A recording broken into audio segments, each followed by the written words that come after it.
I'm Will Hedrick. And I'm Jordan Schapper. And this is Dog Ears and Timestamps, a book club podcast.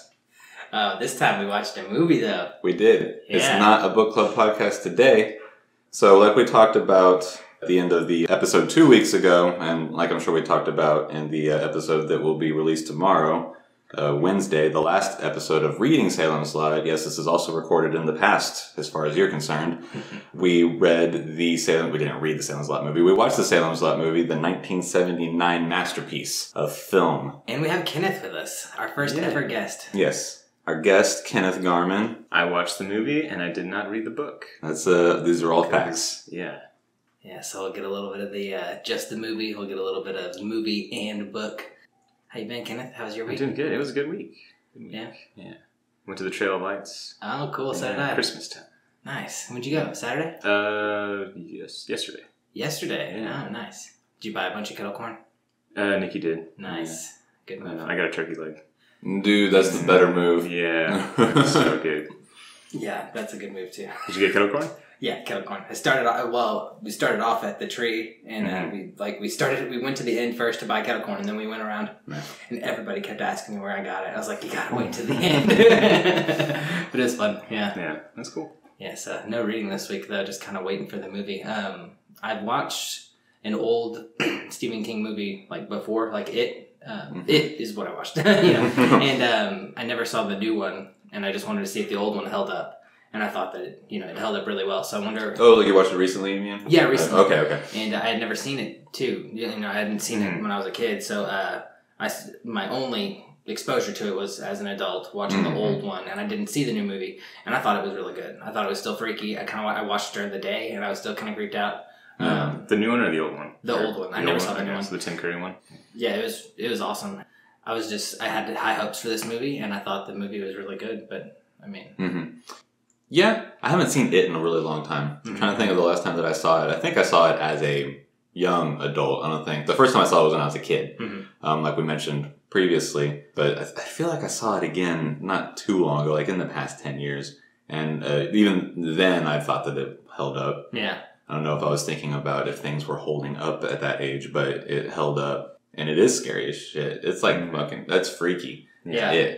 You've seen the new one, I saw the new right? one. The new one was really awesome. I didn't see the old one, but the new one was, it wasn't so much like jump scares or anything. It was just like, I don't know, this creepiness from Pennywise. And I like the lore behind it and in the movie they didn't really go over it that much. But from everything I've heard from people that read the book, I really liked it. Yeah. All the lore and stuff. I heard only good things about the new movie. Yeah. The special effects and everything. Yeah, on point. There's also a fetish that some women have for Pennywise. Like that's a thing that was happening on the internet. I don't know. I see all the weird stuff on the internet. It's because that actor is so weird. Handsome. It's one of the Skarsgårds, and they're all like angels. Yes. But I don't remember. The first thing that I saw was somebody said, I wish Pennywise would tear me up. And I was like, okay, that's an opinion. And then that was the first thing that I saw. And then it was just like a short-lived internet phenomenon where everybody was like, yeah, I am all about Pennywise fucking. So I feel like the first It movie jumpstarted a lot of people's fears of clowns. Is this new one going to jumpstart this new clown fetish or something? Yeah, that's where humanity has gone. We're not scared of anything. We just want to fuck everything. Maybe. We'll find out. I don't know. They could definitely bring vampires back if they did it with this movie. Like if they redid this movie. I think it'd be really good. There's an interesting theory that has some data that can be, traced, that depending on the majority power of government is what monsters we're into. Whenever Republicans are in office, we're into zombies. Whenever Democrats are in office, we're into more classical things like vampires and werewolves and stuff like that. I wonder what that is. And that's something that somebody had the idea at some point and looked back several administrations, and the numbers, like the movies that were coming out at the time, the successful ones were vampires and, more classical monsters. Not that zombies aren't classical, but, you know what I mean. And that the numbers supported it enough that, the like, a couple of news articles started talking about how someone figured that out, and it was in a podcast that I was listening to, is why I know about it. Where do mummies land on that? Maybe they're part of the classic thing. Yeah. I mean, when's the last time anybody cared about mummies aside from those Brendan Fraser movies? Well, that was true. The only time anyone cared. Yeah, that's literally the only time. Fair. Yeah.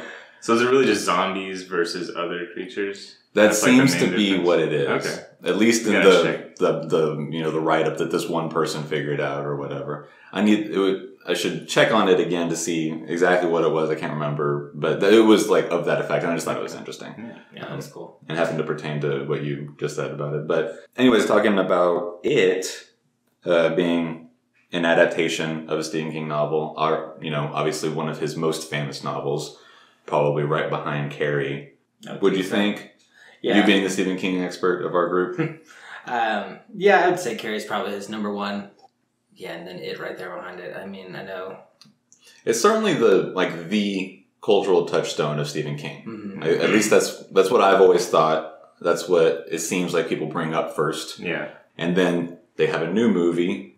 Salem's Lot does not have a new movie. Yeah. It did get a 2004 miniseries on TV or something like that. I didn't check it out at all because, I'm not going to watch a miniseries.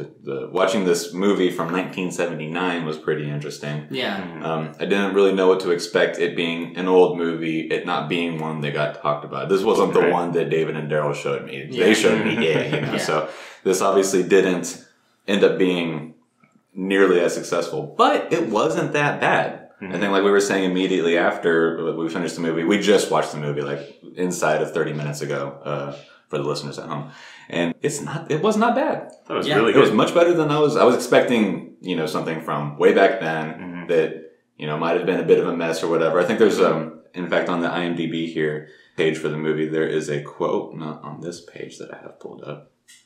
I do want to say real quick while you're looking that up.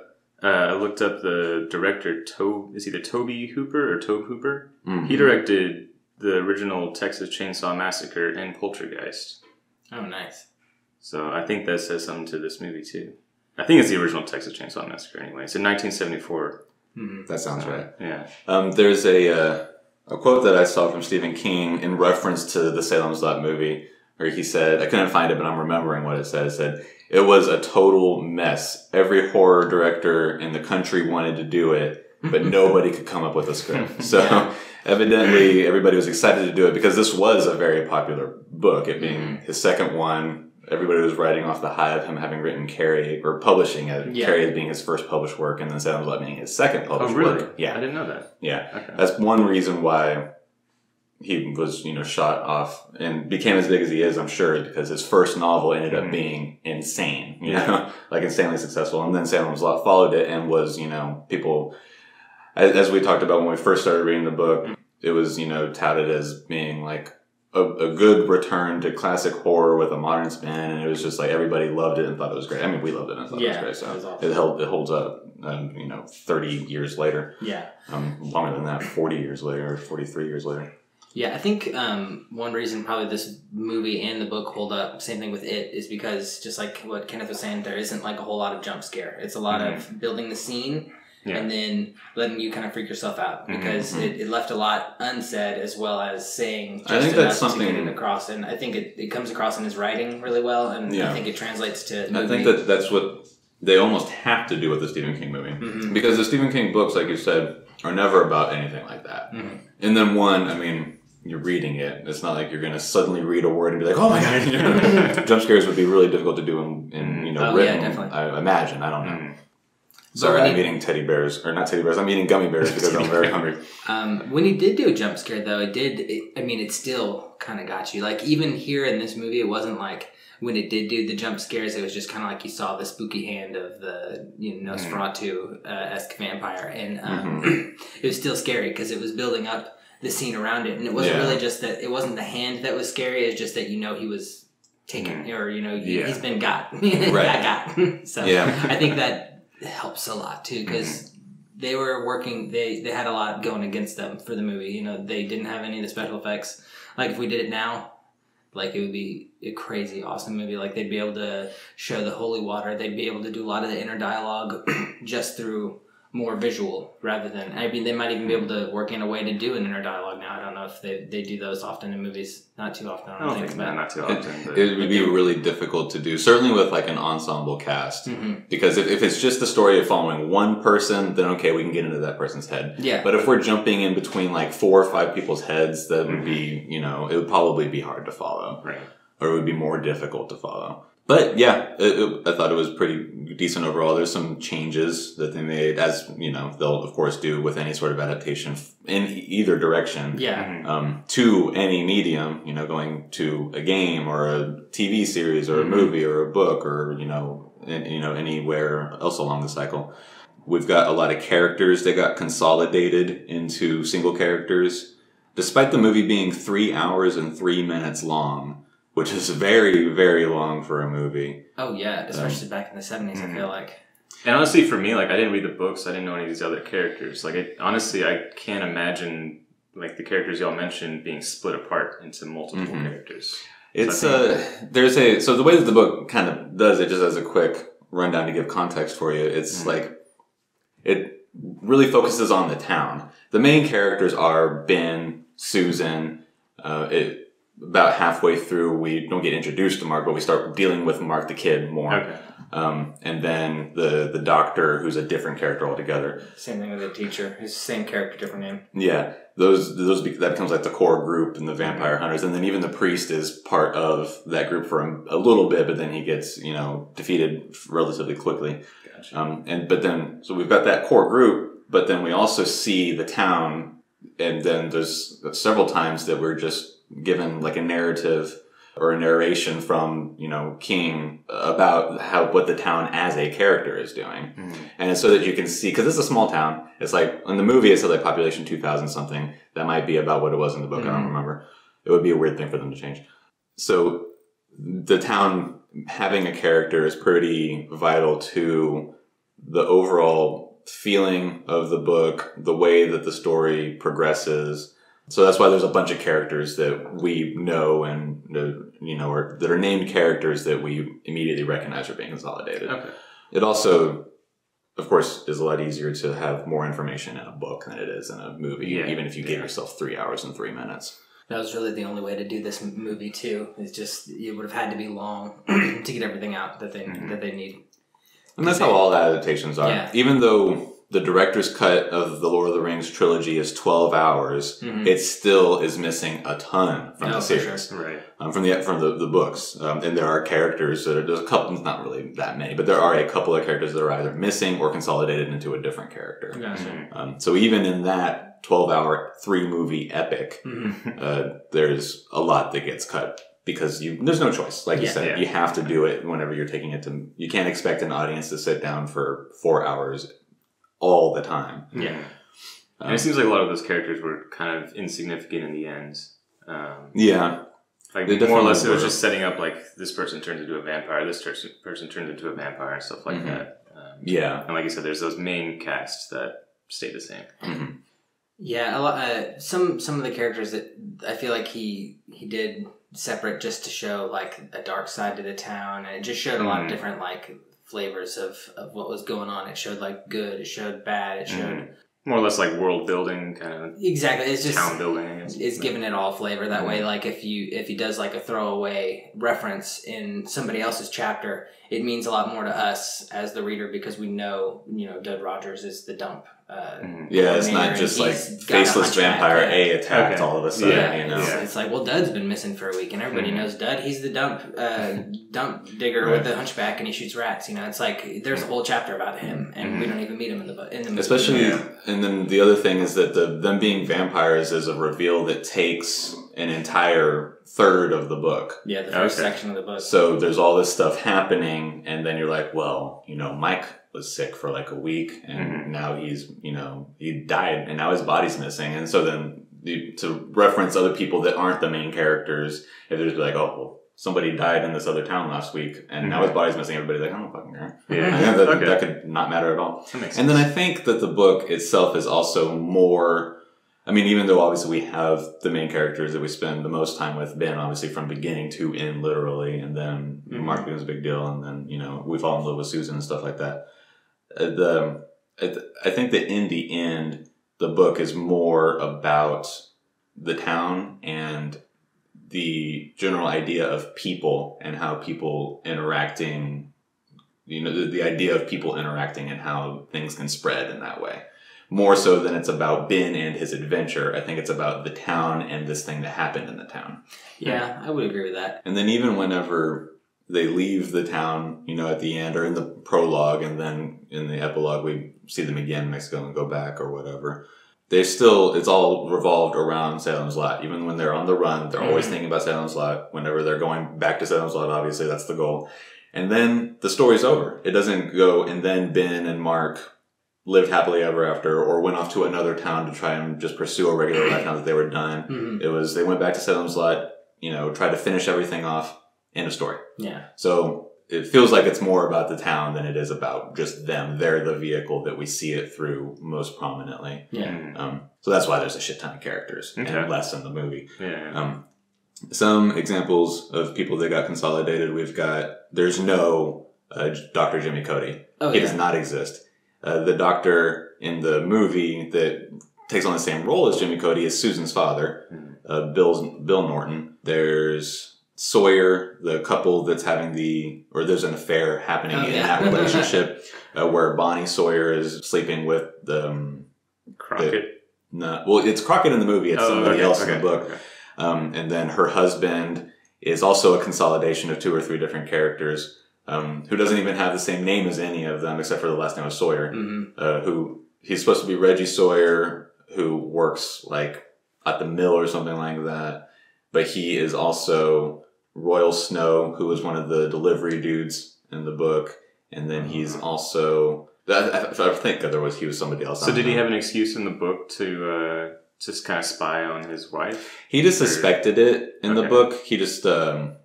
Yeah, he got like a tip off from Weasel. That was still true. Or like he was drinking at the bar and somebody told him like that they were fooling around. See, I thought Weasel was going to tell him. Because in the movie they showed him like watching Crockett and Bonnie, I think her name was, kind of talking about that night. Yeah. So it seemed like he was going to tell her. That's what he said, at least, that Weasel told him. Oh, he said that in the movie? I thought I heard him say that. Oh, maybe I missed that. Okay. It seemed like he suspected it from the beginning, because whenever we first meet him is whenever she comes home and she's like, "Hey, I'm home, blah, blah, blah, blah." And even then he's already like, "Fuck you, bitch." Yeah. He's kind of like already like suspicious that something's going on. He's got an idea. But so there's a lot of characters that get changed and stuff like that. Different roles, go to different places. It was kind of I was kind of bummed that Jimmy Cody wasn't a character, because I really liked him. Yeah, he's a good character, and I kind of felt like... I liked Bill Norton too, but he was kind of a nothing in the book. Yeah, he was just like funny here and there. It changed like the dynamic of the relationship with Susan and Ben too, because not only did he hit it off well with the father, but the father's part of like the vampire hunting crew. And he was just, like you said, nobody. Kind of in the other one, he was just a normal dad. Yeah, there was another thing that was major is they aged up everybody except for maybe Matt Burke. He was the only one that was probably a regular age. Ben Mears in the movie is like 45. Yeah, he looks quite a bit older. We figured he was like in like between 30 and 35 in the book. Yeah. We nailed down that Susan was like 26 in the book. She's like in her 30s in the movie pretty easily. She's also a teacher at the elementary school. Yeah, she's got a job. She had already gone to New York and had a job for a little bit in the movie, but her company downsized and fired her, so she had to come back. As opposed to like it being like a dream of hers to go be an artist in New York. What else? What else changed? So in the book, did she end up going to New York, or was it just like she becomes a vampire in the book and dies? No, okay, but I mean like she never got to New York in the book. Okay, that was still like a dream of hers. She had graduated college.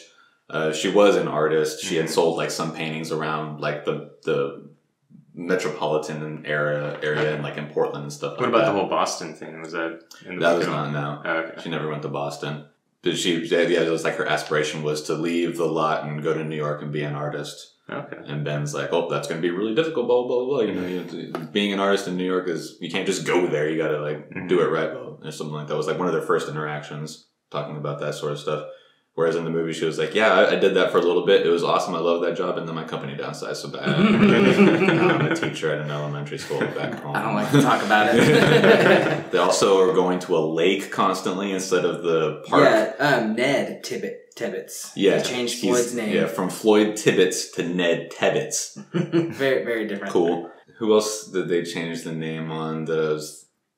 Oh, Matt Burke, the teacher. He's now Jason Burke in the movie. Yeah, kept his last name. I'm not sure why that matters. That might be it. Oh, Richard K. Straker. In the book, he's Richard T. Straker. Why would they change that? I don't know. Yeah. His middle name in the book is Throckett, which is a very unusual name. Okay. But they just have to never say it. They just have to say Richard T. Straker. They just don't say it. They never said what K stood for, I don't think. Crockett. So, There's another Crockett. it's just weird. I don't know. And that's something that happens in a lot of adaptations. And I never know why. Yeah. I never get it. If it's changing languages, okay. Makes sense. But otherwise, if it's, English to English, it's just like, oh, well, my mom's name was, Susan something, and I don't want to think of her whenever I'm directing this character, so your name is now Sarah. Well, according to Joe Rogan, the reason they changed the name of the Hulk from Bruce Banner to David Banner in the original Hulk was because Bruce was the stereotypical, gay name. Like, oh, Bruce, you know what I mean? Like, that was the name. That was, the throwaway name for comedy, to make if you're going to make a gay joke. It was going to be about your boyfriend Bruce or whatever, And so since it was associated more with the homosexual name, they didn't want the Incredible Hulk to be, so they switched it to David. But that's still a cultural connotation of language. No, right. In that the makes same sense, way, yeah. In the same way that if you were changing languages, if you were going from whatever German to English, if you take a German name and put it in English society, that potentially that name could have some other connotation or meaning because you're changing languages. It just doesn't. It's stupid. I don't know why they do that all the time. Little things like you brought up with the Hulk and Bruce and all that. I can get that given any given time period. But T versus K as a middle initial. As an initial. Why does that matter? Who knows? It's just a little thing kind of nitpick about, or at least to have fun about. There is this is a star-studded cast, not really, but kind of. So playing Susan is Bonnie Bedelia, who was in some things. She was in Die Hard 2, Die Hard 1. I think she plays Holly McClane, what's his name's wife. And then playing Mark Petrie was Lance Kerwin, who was in a bunch of stuff that I don't know. He was in the 77 Wonder Woman. And after that, we've got James Mason, who played Straker, another actor that I don't really know too much about. He was in 20,000 Leagues Under the Sea. I think the only one I recognized was Larry Crockett, which was Fred Willard. Yeah, he's still acting around a lot. A lot of these actors are all serial TV actors where they just show up in a bunch of different shows here and there is what I found going through all these. Fred Willard being in Anchorman, who I know I just said TV shows, but that's not a TV show. And then he was in Modern Family. A bunch of other things too. Ed Flanders plays Bill Norton, and he's in a lot. He was in The Exorcist 3. He was in Saint Elsewhere, which was a TV show back in the 70s. Saint Elsewhere? Yeah. It's like a hospital drama. Oh, okay. David Soul, who plays Ben Mears, was most famous for playing Hutch in Starsky and Hutch. He's also in other things. He's in Magnum Force, which is a Dirty Harry movie. What else do we have here that he's in? He was in a Doctor Who episode back in this... when was that? 2002. He was in several different mystery movies. He was in or shows. He was in Murder, She Wrote, Perry Mason, a few different things, episodes here and there. Oh, there was something that I was looking at. Ed Flanders, the guy who plays Bill Norton, plays Harry S. Truman in 4 different TV movies. Yeah. Is he just a lookalike? I guess so. He plays... Let's see, we've got it right here. He plays President Harry S. Truman in Truman at Potsdam in 1976. He plays Harry S. Truman in Plain Speaking, a TV movie, also in 1976. Plays Truman in MacArthur, 1977 movie. And I thought there's another one. He plays Truman again in Incon, which is a 1981 movie. He just does the voice of Truman in that. So I guess it was just a small part, but he evidently always plays President Truman. He found his niche. That's his thing. Do you have a picture of him up? I kind of want to compare Does the that two. look exactly like him? So let's find one that looks good. You can sort of see it in the, not in the jaw, but in the way, like his mouth area a little bit. Yeah. The way that his laugh lines sort of form. So kind of nuts. He's got like 5 different roles. Yeah, you play the same person like 5 different times. That's kind of crazy. I haven't seen that before. And it not be like a series, you know? Mm-hmm. Yeah. But like 4 different productions altogether. Well, hey, let's talk about the vampires. How did you feel about like the vampire reveal in this movie, Kenneth? Because I thought it was coming, but I thought it was very sudden. I honestly I didn't know it was vampires until like probably like a fourth of the way through the movie. I was like, oh, okay, this is probably gonna be vampires. But I thought it was weird how I think it was Jason Burke was the guy, the old guy, right? Mm-hmm. How he just automatically assumed it was vampires like right away. Like he just heard the guy in the other room like talking to someone else. Like he let someone else in, and then he immediately called and was like, "Get a crucifix," you know? Yeah. I thought that was very sudden.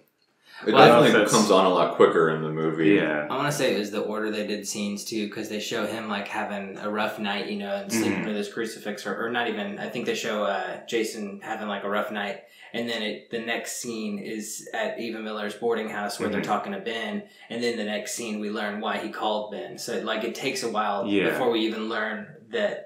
Oh, you heard somebody needing to be that was kind of in. a weird cut. Yeah. And we didn't hear the scene, but like reading it, we got that whole scene. We got him scared shitless down the hall, hearing him invite this little kid in through the window, and it was a maniacal, childish like laugh that you hear right before slurping, you know. Which I don't think they even like played any of that audio in the movie or anything, right? No, because it's just him like better. having like a nightmare in bed, and it's just the audio. It's like some like dread music, and then him just rustling around in bed, so you can't hear anything. Yeah, exactly. Yeah. The build-up is definitely more played out in the book, of course. Like I said earlier, it's like a whole third before we get the vampire reveal. It's literally the last paragraph of the end of book 1 is that it's like, oh shit, vampires.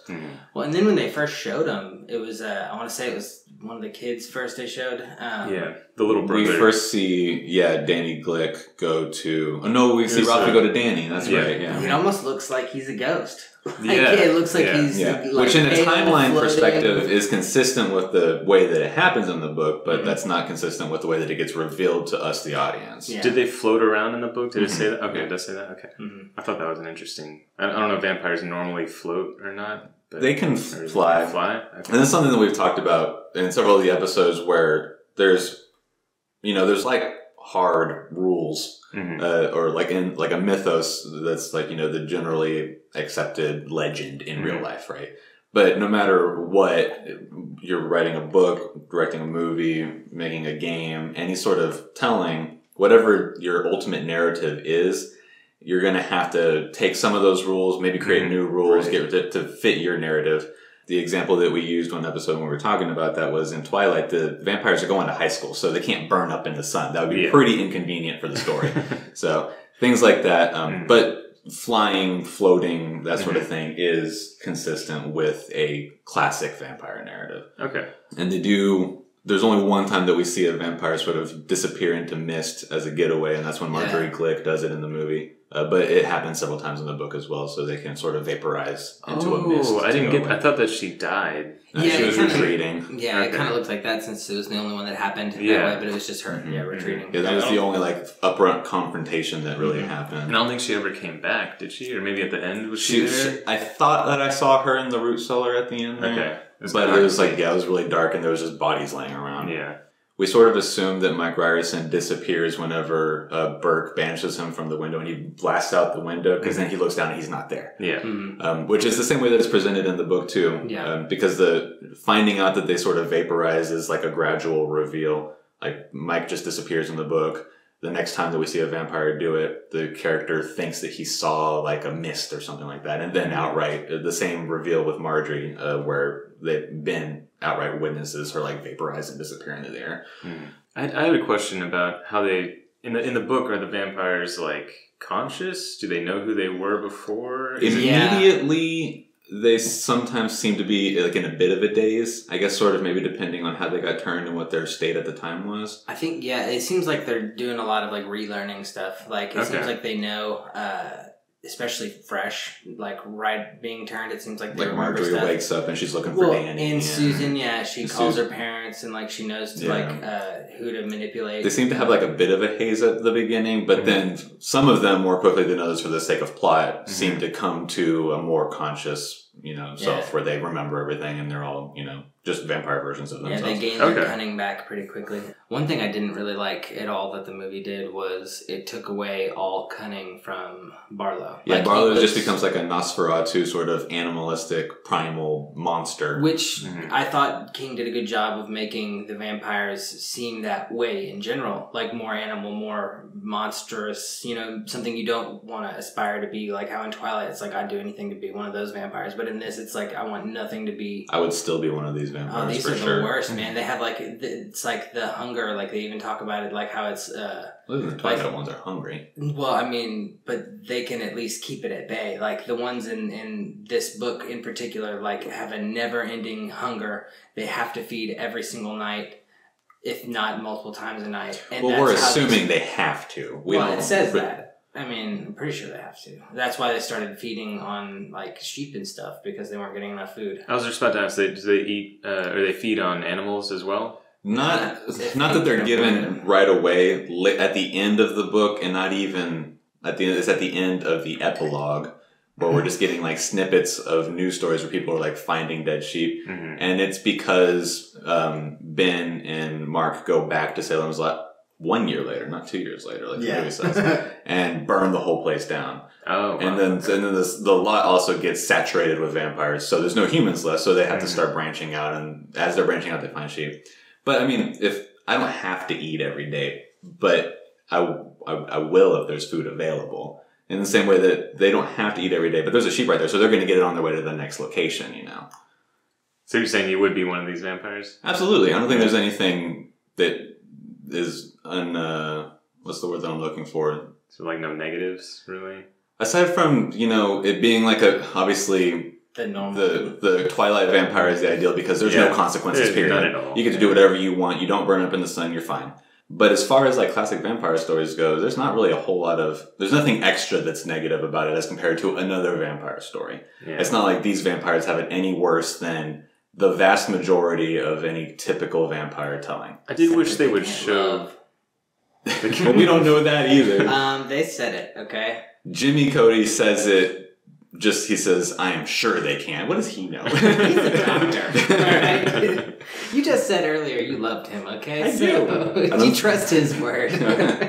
Now you're putting words in my mouth. Yeah, I know. Yeah, no, I don't like these vampires. Yeah, me neither. I do wish they would show what would happen if they were out in the sun, because they didn't show that in the movie at all. Yeah, they really didn't. In the book, they say that they burn up. We see one start to burn up. And they're not like completely incapacitated during the day. Like they usually sleep during the day, but if they're like in pain or something, they can move. Barlow was disgusting. I hated him. Yeah, that was really lame.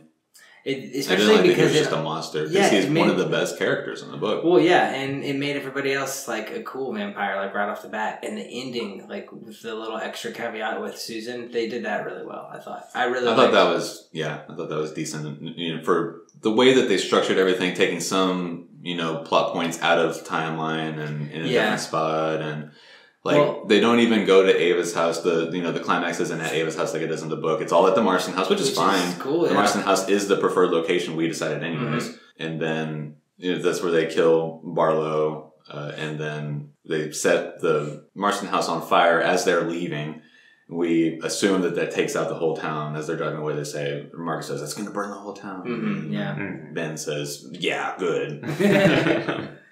And then they run off to Mexico. Susan finds them there. They're being like tracked by the vampires, and they say that as they're leaving town. They're going to come finding us. They're going to come looking for us. Yeah, and they're getting like geared up for their next like hunt or whatever, and they're filling up these vials with holy water. It's the first scene of the movie, and one of the ending scenes of the movie where they're filling up the vial with holy water, and it's glowing with this blue light, showing them like they're coming. Light of God. Yeah. Was that in the book at all? The No. glowing? Okay, I thought that was really weird. I mean, There's like some glowing that happens, but it's like so Ben like imbues an axe with it a little bit to like, try to remember break when, down the door. in the movie when he was trying to break open the padlock with the hammer and he drops that vial of holy water and it's almost like acid because it's burning up. What he does in the book is he douses this axe with holy water. And he ends up chopping through the casket. Door down. Or the door down, sorry. The door down. Because the lock doesn't break from the hammer. They spend a lot of time talking about the durability of these locks from the beginning. Oh, and it's Straker is very like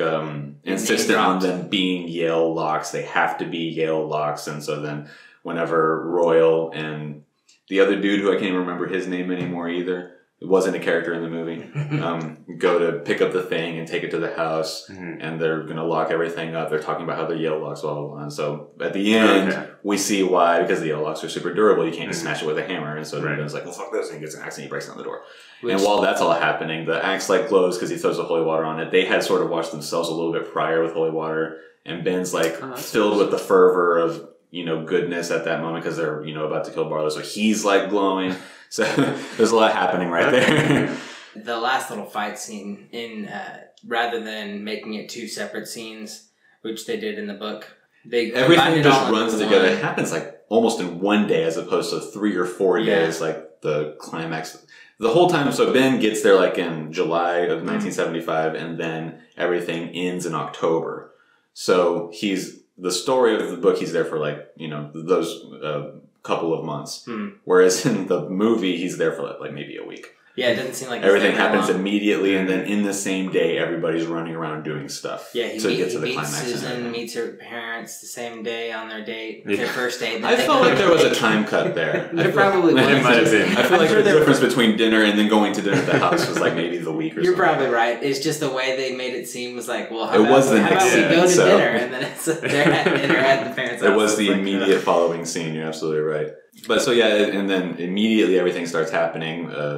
Larry Crockett dies, which doesn't happen the same way in the book, and then that's when everything starts really. I did think that was a really cool scene where the husband came with the gun, and he like made him hold the gun and everything, and it just that long extended. That was almost exactly like what happens in the book. Okay, I was wondering, except that it wasn't Larry Crockett; it was this other kid.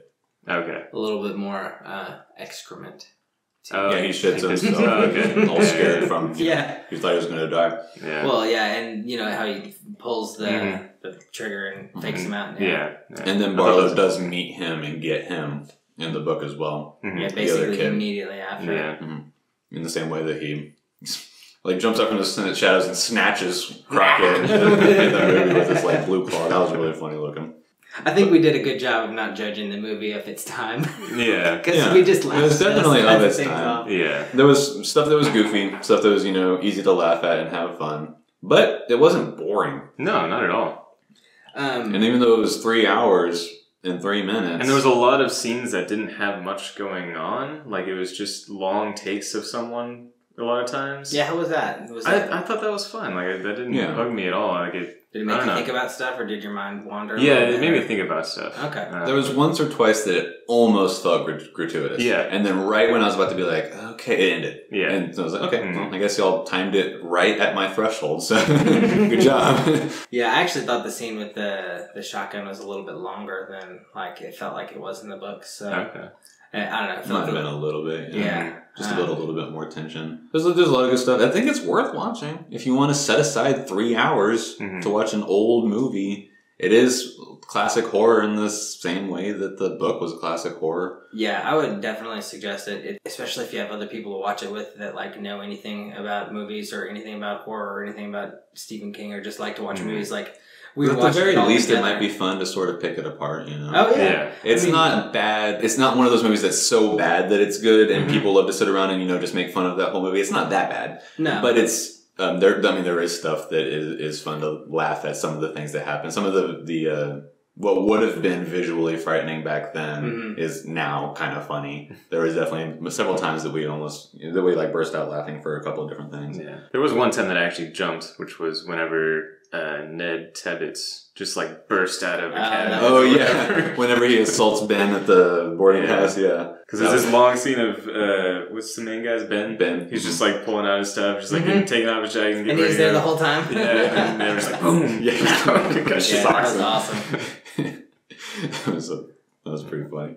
Did you have a favorite effect or least favorite effect? Because they reused that reverse shot quite a few times. Yeah, there was more than once with the vampires, specifically when they were floating. Mm-hmm.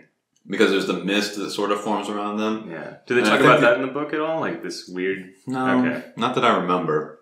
They seem to focus on it in the movie quite a bit. There's definitely in the book, whenever they're getting near a vampire or something, they get a sense of dread. And there's a feeling and a smell and a presence of evil that's undeniable. Mm-hmm. So maybe that was supposed to be a visual representation of that, because there's no internal dialogue that any characters have in the movie, where they would be going over like, oh shit, it just got cold, and oh shit, it's...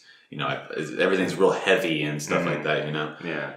It's freezing over here. That was really funny. Dude. So, but yeah, I'm glad you said the recording it backwards, because that was one thing that was just fun to see. Knowing tricks that we like, I guess that they have this throwaway things that people just talk about, like just like how they filmed that backwards and then played it for us. I think the whole point of it was because the visual aid of the smoke being the presence that they couldn't describe. I think the idea that they were going for there was the smoke coming back into the vampire at that point, as it was revealed, and not, and coming in for the killer or whatever. Because that's what happened. That was the only thing that happened during the reverse shot. Yeah. Or they'd be coming down from their rig or whatever, and the smoke would be coming back into them in a kind of funny looking motion. Yeah. It had a lot of funny. So I think that was the whole point. Too. Yeah, there was several times that they couldn't. I guess they didn't want to spend the budget to do some visual effect on a moving picture, so they would just freeze frame and then do like some after effects. The holy water right at the beginning. Yeah. Oh, that's one thing. In the book, did it start in the future and then go back? It did do that. The prologue is them in Mexico, having been on the run. We don't know that it's Ben and Mark at that point. They just describe him as the tall man and the boy, and give like a description like the tall man used to be an author, blah, blah, blah. Okay. And that he drives the orange Citroen, and then immediately starting chapter 1, it says Ben was driving towards Salem's Lot in his orange Citroen. I was like, okay, well, Ben's the tall man. We'll find out who the boy is later. Yeah, change that up right off the bat, too. He's driving a yellow Jeep that he can't seem to ever close the door to. The orange Citroen was such a big, pivotal thing. Maybe they just couldn't afford to find and buy a Citroen, because it is a foreign car. So Jeeps are expensive, though. Jeep. Yeah. Jeeps That's like I said, that's just David Soul's Jeep. That was his Jeep. It probably wasn't. It had Colorado plates on it, and everybody else had Maine and stuff. And they were in Mexico right off the bat in the movie. So it's like, you think, well, they wouldn't be in Mexico timeline-wise. If they didn't seem to have the car in Mexico. They were just walking everywhere at that point. That's true. Hoofing it. They also were renting a pretty dope, lavish Adobe in Mexico. That was cool. Like, that was a large building that they were living in. So in the end, Susan wasn't invited in, right? Yeah, it's made out of mud. Doesn't count. Or he left the door open. Nobody in Mexico has a house. Is that like a very mud in Mexico? That's what he just said. Yeah. So is that like a very strict rule that like they have to be invited in? That is like one of the most classic vampire rules for sure. I mean, like in the book. Like, was it just like, okay? Because I know y'all were saying it was weird that there's one scene in the book where they seem to break it, where Barlow bursts into the Petrie household. They never tried to justify it in the book. It just happens. We move on. Oftentimes in stories and books, movies, everything, the rules go out the window whenever they need the big climax to happen. And you forget about it because it's the big climax. You don't stop and think, wait, how did he get in? Because you're in the middle of watching this big fight happen, Yeah. You're talking about in the book, right? Yeah. Okay. Well, I was going to say Susan, I thought it was really weird how they just kind of like, they didn't even try to go save her. Yeah, they kind of just fucked off with that. Yeah. And I think that's because of the way that they decided that they needed to structure the movie to keep it moving along. And they're like, well, we're going to have to go back to Mexico if we're going to do an epilogue like the book does. So we'll just have Susan find them in Mexico. That's their whole running away thing. Yeah. And they don't have to go back to Salem's Lot to burn it because they burned it during the big climax. They burned it the first time. They just streamlined things, Yeah. Other than that, it was pretty good. Yeah. I liked it. Me too. All right. Cool. Well, so this is the... Oh, wait, one more thing. The house. Was the house a big deal? The house is a huge deal in the beginning of the book, and then they kind of get away from it a little bit. Like you're saying, he keeps on saying, like, can a house be inherently evil in the movie? And then he asks, like, a couple people that. And it just doesn't ever really go anywhere. It's the whole reason that he goes back to Salem's Lot, because he had, like he described to Jason in the movie, where he had like an experience when he was a kid living there in Salem's Lot, and it never really left him. And so he's trying to go back to sort that out, and that's going to be the inspiration for his new book that he's writing. Okay. But then it really quickly gets away because now it's vampires, not the house. The house does seem to be an inherently evil presence. In the book, it gets revealed to us that that's all orchestrated by Barlow to begin with. Okay. So it does lose its importance in the book, whereas in the movie it stayed the focal point of everything, or at the very least that's where everything continued to happen. Yeah. And that was really cool too, because visually we didn't get much for the Marston house, and it didn't seem to explain too much detail when we were there. And then in the movie, it was like everything was covered in like mold. Yeah, I thought it was really cool how they did it. It was a cool house. Yeah, I liked it a lot. And it was in a really it was on the side of a cliff, or on the side of like a hill almost. And it was just like at the bottom of a bluff, not on top of a hill like in the book. But I mean, you can't. That's a landscape that is invented for the book, and they're not going to spend 3 years finding a location. But anyways, this will be... So you're listening to this the day after Christmas, December 26th, or at least that's when it's being published. Next week we'll be starting our new book, Arthur and George by Julian Barnes. It is a classic mystery novel in every sense of the word. We've already talked about what it's about several episodes back. Before we picked Salem's Lot, we went over this one and Salem's Lot. So we need to decide how much we're going to read. I'll edit that in later. Other than that, just all the same stuff. Follow us on Instagram, Twitter, email us.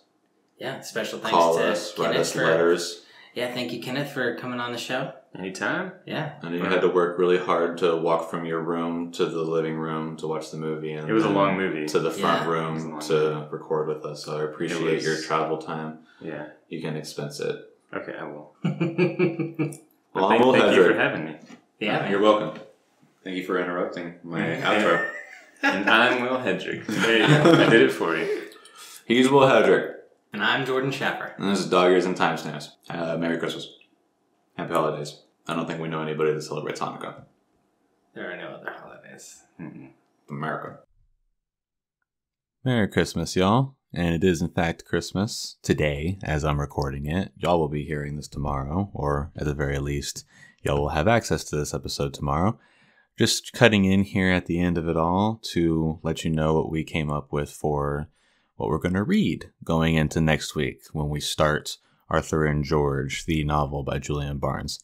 The book is divided into 4 chapters, and kind of none of the chapters are of an equal length. So for starters, what we're going to do is we're just going to read chapter 1. It's about 60-ish pages. So not a whole lot. We're just going to read that to get into it, and then we're going to figure out how we're going to divide up the remainder of the book. Because the next chapter is then like 150 pages, and then 200 pages. And so it's we're going to have to figure out some way to divide it up. Read chapter 1, and that's it. Y'all have a good week.